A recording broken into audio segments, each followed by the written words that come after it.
Aujourd'hui, je vais vous raconter l'histoire de Maeva.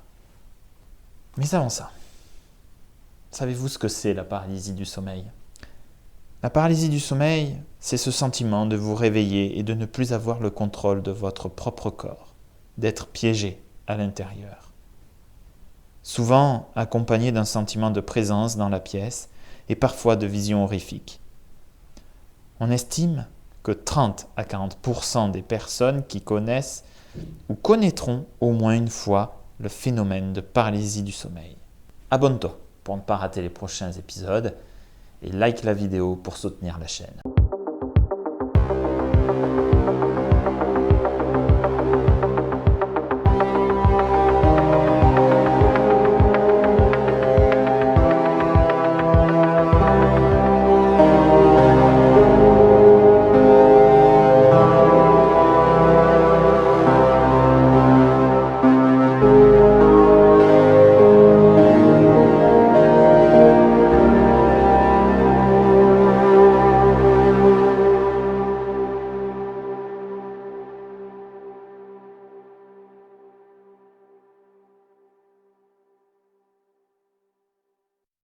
Bonjour, je suis le conteur et aujourd'hui je vous embarque dans une histoire terrifiante de paralysie du sommeil.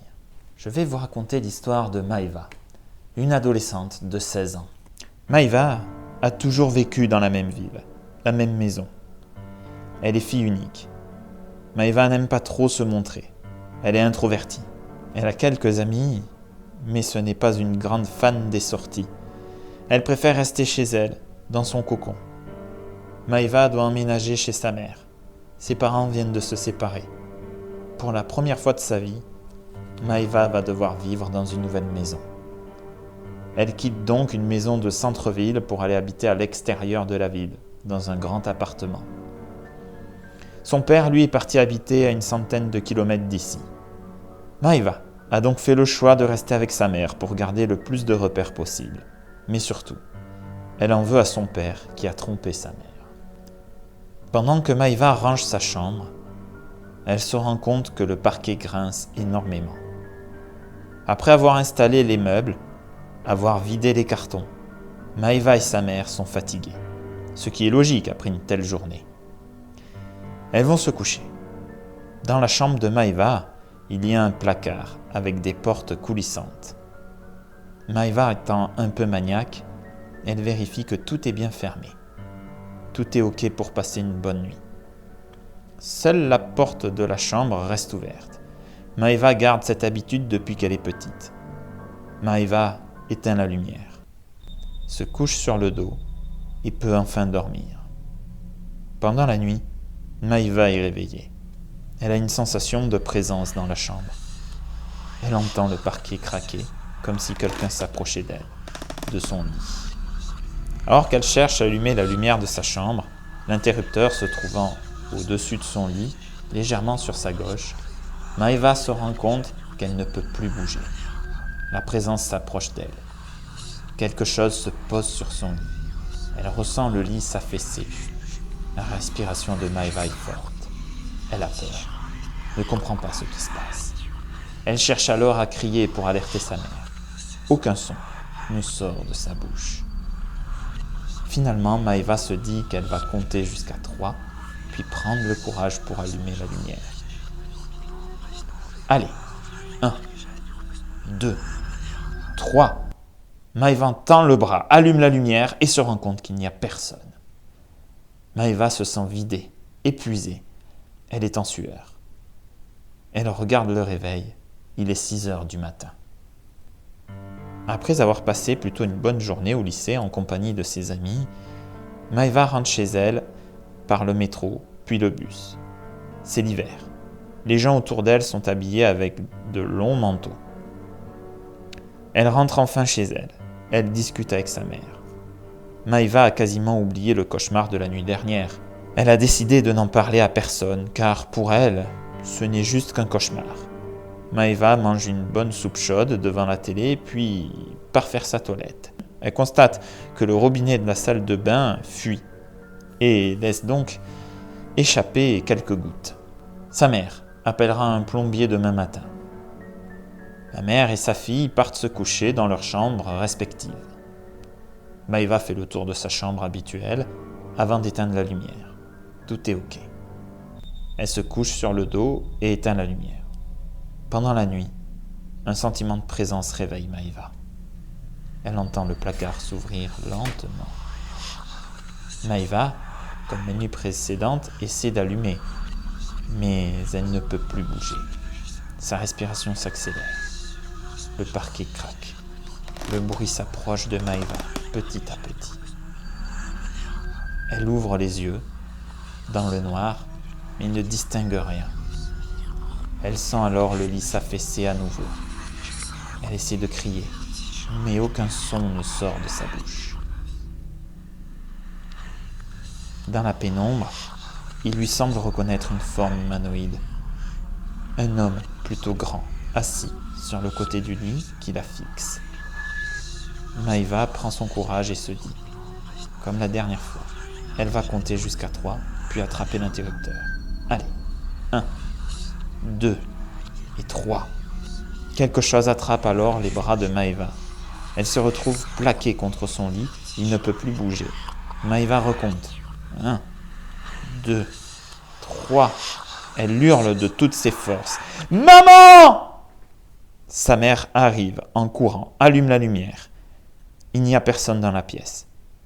Maïva est tremblotante, vidée d'énergie et en sueur. Maïva pleure.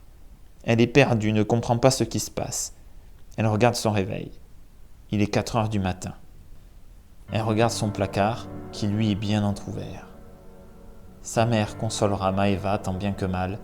Elle essaiera de comprendre. Maïva ne retrouvera pas le sommeil de toute la nuit. Maïva a passé sa journée à l'école et après avoir pris les différents transports en commun, elle rentre enfin chez elle. Elle mange avec sa mère qui lui explique que le plombier est passé. Le robinet de la salle de bain est condamné. Il doit commander des pièces pour le réparer. Pendant la journée, Maïva a parlé à ses amis de ses cauchemars. Un d'entre eux lui a parlé de la paralysie du sommeil. Maïva ne sait pas de quoi il s'agit. Elle décide donc, avant d'aller se coucher, de rechercher sur son ordinateur. Elle tombe sur un forum où une personne explique que le fait de changer de position pendant la nuit peut aider à faire disparaître cette sensation. Maïva a fait le tour de la chambre, tout est ok.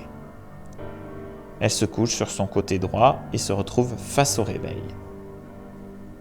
Elle éteint la lumière. Maïva est réveillée par un bruit de gouttes d'eau venant de la salle de bain. Maïva ouvre les yeux et voit que le réveil affiche 3 heures. Elle se dit que ce n'est pas normal puisque le robinet est condamné. Elle entend alors le placard s'ouvrir, beaucoup plus rapidement que lors de la nuit précédente. Elle est à nouveau angoissée. Sa respiration s'accélère. Oh non, mon Dieu, ça recommence. Le parquet craque. Les craquements se rapprochent.